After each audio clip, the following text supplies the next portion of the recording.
प्रिय विद्यार्थियों, प्राचीन भारत का इतिहास की इस कक्षा में आपका स्वागत है। मैं आज आपको प्राचीन भारत के इतिहास के मुख्य स्रोतों के बारे में बताने जा रही हूँ। इससे पहले के 2 व्याख्यानों में मैंने आपसे प्राचीन भारत के इतिहास के पुरातात्विक और साहित्यिक स्रोतों के बारे में कुछ बात की थी। साहित्यिक स्रोतों के अंतर्गत धार्मिक साहित्य में इससे पूर्व के व्याख्यान में मैंने ब्राह्मण साहित्य के बारे में आपको बताया था। आज हम बात करेंगे बौद्ध साहित्य और जैन साहित्य के बारे में। प्राचीन भारत में बौद्ध धर्म एक लोकप्रिय धर्म था और बौद्ध साहित्य का सृजन भी प्रचुर मात्रा में हुआ था। बौद्ध साहित्य मुख्यतः पाली भाषा और संस्कृत भाषा में लिखा गया। पाली भाषा के प्रमुख ग्रंथों में हम बात कर सकते हैं सबसे पहले त्रिपिटक की। त्रिपिटक में विनय पिटक, सूत्र पिटक और अभिधम पिटक को शामिल किया जाता है। विनय पिटक में बौद्ध संघ के नियम और सूत्र पिटक में बौद्ध धर्म के सिद्धांतों का विवेचन किया गया। अभिधम पिटक में बौद्ध धर्म का उच्चतर विश्लेषण मिलता है। इसके अतिरिक्त इन ग्रंथों में तत्कालीन सामाजिक और धार्मिक जीवन के बारे में भी प्रसंगवश जानकारियां प्राप्त होती हैं। त्रिपिटकों के पश्चात जातक ग्रंथों को भी बौद्ध साहित्य में मुख्य ग्रंथों में शामिल किया जाता है। जातक ग्रंथ मुख्यतः बुद्ध के पूर्व जन्मों की कहानियां हैं। कुल 550 जातक कथाएं मिलती हैं। मिलिंद पन्हो भी एक पाली भाषा का मुख्य बौद्ध ग्रंथ है और इसमें हिंद यूनानी राजा मिलिंद और बौद्ध भिक्षु नागसेन की वार्तालाप का विवरण मिलता है। इसे न केवल बौद्ध धर्म और दर्शन की जानकारी मिलती है बल्कि उस समय के सामाजिक और धार्मिक जीवन की भी जानकारियां मिलती है। महावंश और दीपवंश श्रीलंका के प्रसिद्ध महाकाव्य हैं और पाली भाषा में लिखे हुए हैं। इनसे बुद्ध के जीवन के बारे में, अशोक के समय में महेंद्र और संघमित्रा द्वारा बौद्ध धर्म के प्रचार प्रसार के लिए जो भी कार्य किया गया उसके बारे में भी विशेष रूप से जानकारी मिलती है। मौर्य काल के बारे में भी जानकारी के ये मुख्य स्रोत साबित हुए। बौद्ध साहित्य के अंतर्गत संस्कृत भाषा में भी काफी ग्रंथ लिखे गए, जिसमें सबसे पहले महावस्तु की बात करें तो ये हीनयान संप्रदाय का ग्रंथ है और ये बौद्ध सिद्धांतों का विश्वकोश है। दूसरा प्रमुख ग्रंथ ललित विस्तार है, जिसमें बुद्ध के दैवीय स्वरूप का वर्णन मिलता है। दिव्यावदान एक और संस्कृत भाषा का ही ग्रंथ है और इससे हमें मौर्य काल के बारे में विशेष जानकारी प्राप्त होती है। अश्वघोष द्वारा लिखे गए बुद्धचरित और सौंदरानंद दोनों ही ग्रंथ से हमें न केवल बौद्ध धर्म के बारे में जानकारी प्राप्त होती है बल्कि प्रसंगवश इसमें ऐतिहासिक संदर्भ में मिलता है। आर्य मंजूश्री मूल कल्प से हमें बौद्ध धर्म का 8वीं शताब्दी ईस्वी तक का इतिहास भी मिलता है और प्रसंगवश प्राचीन राजवंशों का भी इसमें उल्लेख किया गया है। बौद्ध साहित्य के पश्चात जैन साहित्य भी प्राचीन भारत के इतिहास की जानकारी के लिए अनेक दृष्टि से उपयोगी है।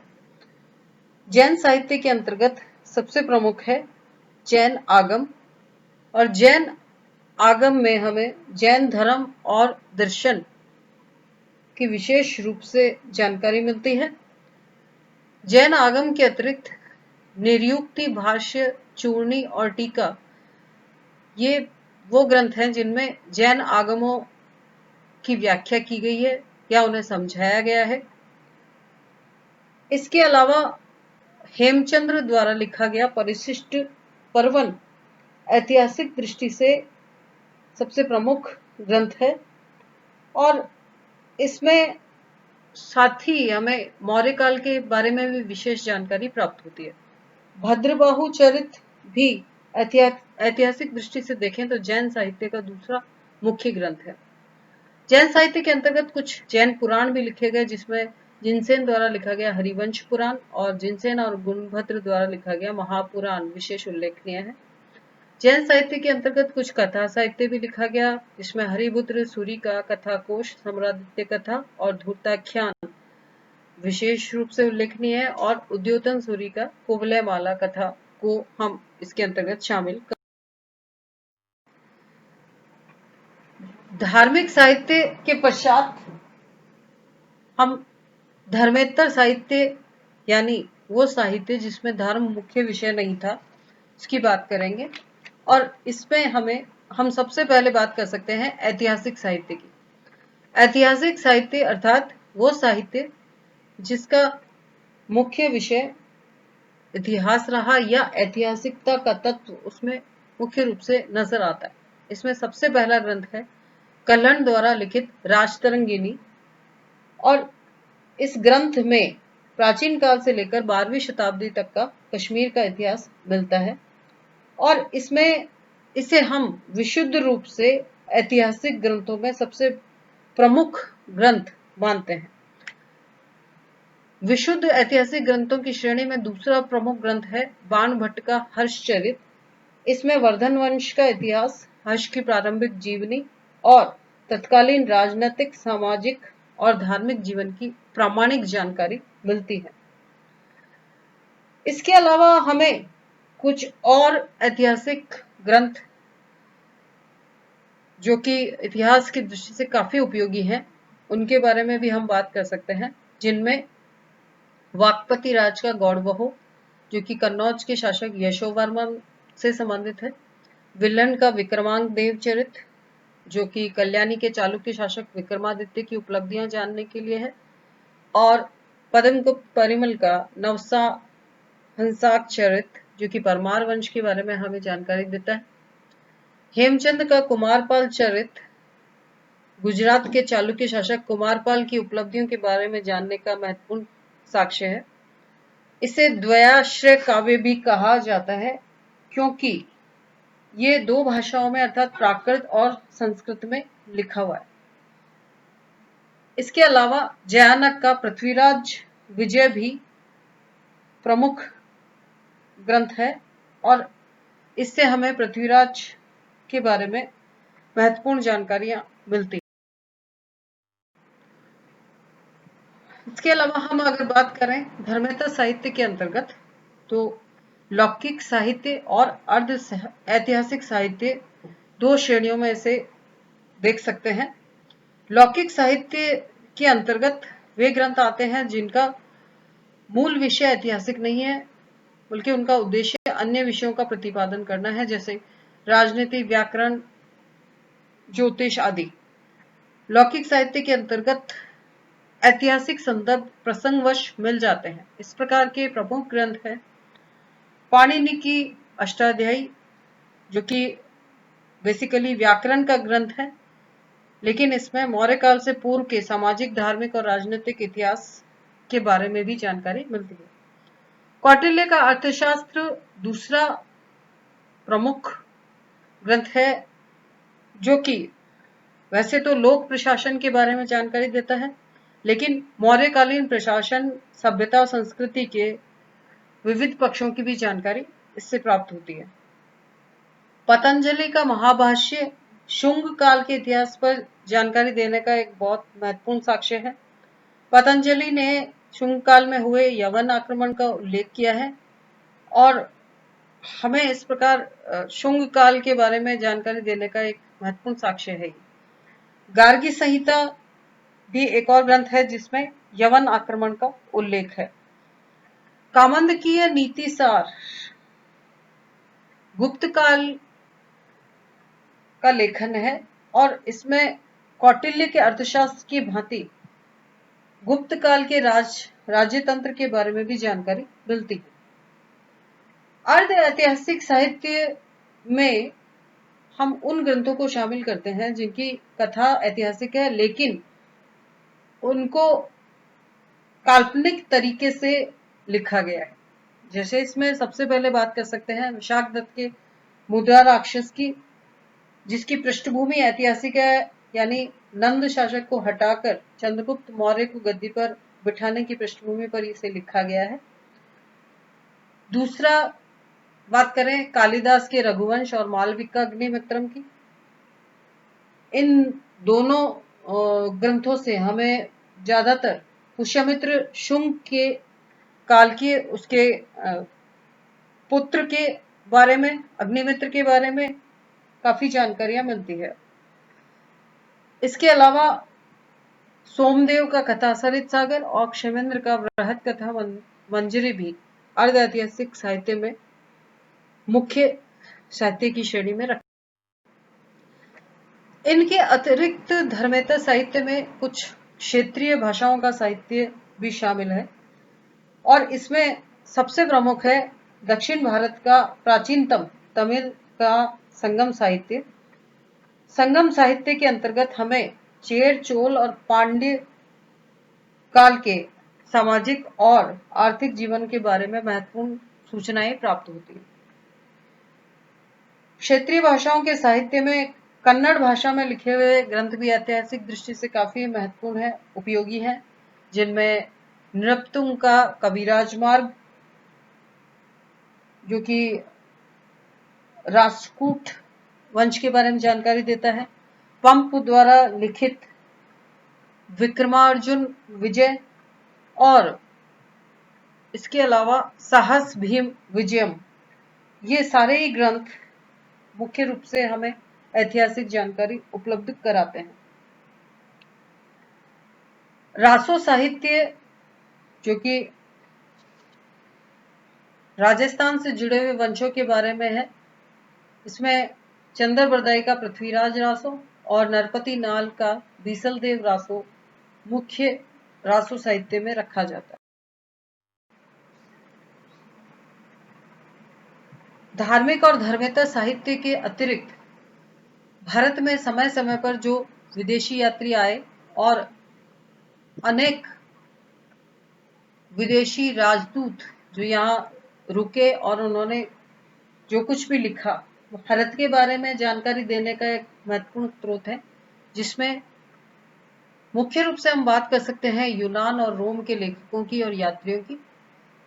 यूनान के लेखकों में सबसे पहले हम बात करें तो आरंभिक जो लेखक है उनमें स्काइलैक्स, हेकाटियस, हेरोडोटस और टीसीएस की बात कर सकते हैं। स्काइलैक्स वो पहला यूनानी है जिसने भारत पर पुस्तक लिखी। हेरोडोटस को इतिहास का पिता कहा जाता है और उसके ग्रंथ का नाम है स्टोरिका। टीसीएस ईरानी दरबार में चिकित्सक था और उसने ईरानी दरबार में आने वाले राजदूतों और कर्मचारियों के माध्यम से भारत के विषय में प्राप्त जानकारी के आधार पर पुस्तक लिखी। कुछ और यूनानी लेखकों में ओनेसिक्रेटस का नाम है, जिसने सिकंदर की जीवनी लिखी। एरिस्टोबुलस ने सिकंदर के युद्धों का इतिहास लिखा। और यदि हम एक बड़े ग्रंथ की बात करें और विशेषकर एक बड़े वंश के बारे में जानकारी देने के मुख्य स्रोत की बात करें तो मेगास्थनीज का इंडिका इस दृष्टि से काफी महत्वपूर्ण है। यद्यपि इंडिका अभी उपलब्ध नहीं है, लेकिन ये बाद के लेखकों की पुस्तकों में दिए गए उद्धरणों में सुरक्षित प्राप्त होता है। मौर्य काल के इतिहास की रचना के लिए मेगास्थनीज का इंडिका बहुत महत्वपूर्ण ग्रंथ है। इनके अतिरिक्त स्ट्रैबो द्वारा लिखा गया भूगोल भी भारत के बारे में जानकारी लेने का अत्यंत उपयोगी ग्रंथ है। रोम के लेखकों की अगर बात करें तो प्लिनी ने नेचुरलिस हिस्टोरिया लिखा, जिसमें मानव शास्त्र, भूगोल, जीव विज्ञान अनेक विषयों का वर्णन मिलता है और इससे भारत के बारे में कुछ कुछ जानकारियां मिलती है, जिसमें विशेषकर भारत और इटली के मध्य होने वाले व्यापार की जानकारी मिलती है। जस्टिन एक और रोमन इतिहासकार था और उसके द्वारा लिखे गए ग्रंथ से चंद्रगुप्त मौर्य और सिकंदर के बारे में उपयोगी जानकारी प्राप्त होती है। टॉलेमी ने भूगोल नामक ग्रंथ लिखा, जिससे भारत के भौगोलिक परिदृश्य के बारे में बहुत सारी जानकारियां प्राप्त होती है। यूनान और रोम के लेखक चीन से आने वाले यात्रियों और लेखकों का भी काफी महत्वपूर्ण स्थान है। उन्होंने जो कुछ भी लिखा है उससे भी हमें प्राचीन भारत के इतिहास में काफी जानकारियां मिलती है। चीन से आने वाले यात्रियों का मुख्य उद्देश्य भारत आकर के बौद्ध ग्रंथों का अध्ययन करना और उनकी पांडुलिपियां एकत्र करना रहा। चीनी यात्रियों में लेखकों में सबसे पहले हम बात कर सकते हैं फाहियान की। फाहियान चंद्रगुप्त विक्रमादित्य के शासनकाल में आया और लगभग 15 वर्ष भारत में रहा। उसका यहाँ आने का उद्देश्य बौद्ध पांडुलिपियों का संग्रह करना और बौद्ध तीर्थ स्थलों की यात्रा करना था। फाहियान ने भारत के धार्मिक जीवन, विशेषकर बौद्ध धर्म के बारे में अनेक उपयोगी सूचनाएं दी है। दूसरा प्रमुख चीनी यात्री की बात अगर हम करें तो हर्षवर्धन के समय में ह्वेनसांग की बात कर सकते हैं, जो यहाँ पर लगभग 16 वर्ष रहा और यहाँ पर लगभग पूरा समय उसने बौद्ध तीर्थ स्थलों और मठों, विश्वविद्यालयों और विहारों का भ्रमण करने में व्यतीत किया। उसके यात्रा वृत्तांत से हमें भारतीय धार्मिक, सामाजिक और राजनीतिक जीवन के बारे में प्रमुख रूप से काफी जानकारियां प्राप्त होती हैं। एक और ग्रंथ जो हमें मिला है वो है ह्वेनसांग की जीवनी। वो उसके मित्र द्वारा लिखा गया, जिसका नाम था हुई। और इस पुस्तक में उसने ह्वेनसांग के भारत भ्रमण का वर्णन दिया और इसके कारण हमें भारत के बारे में कुछ और सूचनाएं भी प्राप्त होती हैं। इत्सिंग नाम का एक और चीनी यात्री भारत आया था। उसने 10 वर्ष नालंदा में व्यतीत किए और उसने बौद्ध ग्रंथों का अध्ययन और उनकी प्रतियों को तैयार करने में समय व्यतीत किया और उसने मुख्यतः बौद्ध धर्म और बौद्ध संघ के बारे में अधिक विवरण दिया है, लेकिन कुछ हमें भारत के बारे में भी जानकारियां मिलती हैं। तिब्बती बौद्ध लेखक तारानाथ के 2 ग्रंथ है, कंग्यूर और तंग्यूर, जिनमें भारत से संबंधित अनेक ऐतिहासिक प्रसंगों का उल्लेख मिलता है। अरब लेखकों की अगर हम बात करें तो 8वीं शताब्दी ईस्वी से हमें अरब यात्रियों, व्यापारियों और लेखकों के भारत के संदर्भ में जो भी उन्होंने उल्लेख किया उसकी सूचनाएं मिलती हैं। उनमें सबसे पहले बात कर सकते हैं सुलेमान, जिसने लिखा है सिलसिलातुल तवारीख, और इससे हमें प्रतिहार राजाओं के बारे में जानकारी मिलती है। मुख्य रूप से उसने राजा भोज के प्रशासन की काफी प्रशंसा की है। दूसरा, अरब यात्रियों में, अरब लेखकों में मुख्य नाम है अल मसूदी का। अल मसूदी भारत में लगभग 941 से 943 ईस्वी तक रहा और उसने अपना जो ग्रंथ लिखा है मुरुजुल जहाब, उसमें विशेषकर राष्ट्रकूट राजाओं की उपलब्धियां उसने उनका वर्णन किया है। अल-बिरूनी अरब लेखकों में सबसे अधिक प्रसिद्ध है, जो कि महमूद गजनवी के साथ भारत आया था। उसने अपनी पुस्तक तहकीक-ए-हिंद में भारत के भूगोल, ज्योतिष, गणित, भौतिकी, रसायन, धार्मिक जीवन, सामाजिक रीति रिवाजों का काफी उपयोगी वर्णन किया है। और इसके अलावा एक और महत्वपूर्ण ग्रंथ की बात कर सकते हैं जो कि हसन निजामी ने लिखा था, ताजुल मासिर, जिसमें चौहान शासक पृथ्वीराज तृतीय के अंतिम वर्षों के बारे में हमें महत्वपूर्ण जानकारियां मिलती हैं। तो विदेशी लेखकों और यात्रियों का वर्णन भारत के इतिहास लेखन में काफी उपयोगी है, लेकिन कहीं कहीं पर भाषा की कठिनाई और उनकी पर्याप्त जानकारी का अभाव होने के कारण संपूर्ण भारतीय समाज के बारे में उनकी जो समझ है वो कहीं कहीं पर उसकी सीमाएं नजर आती है। तो इतिहास के निर्माण में उनका उपयोग सावधानी के साथ ही किया जाना चाहिए। इस प्रकार प्राचीन भारत के इतिहास के प्रमुख स्रोतों से इतिहासकारों ने एक व्यापक इतिहास तैयार किया है और पुरातात्विक, साहित्यिक और विदेशी यात्रियों का वर्णन इसमें बहुत अधिक सहायक सिद्ध हुआ है।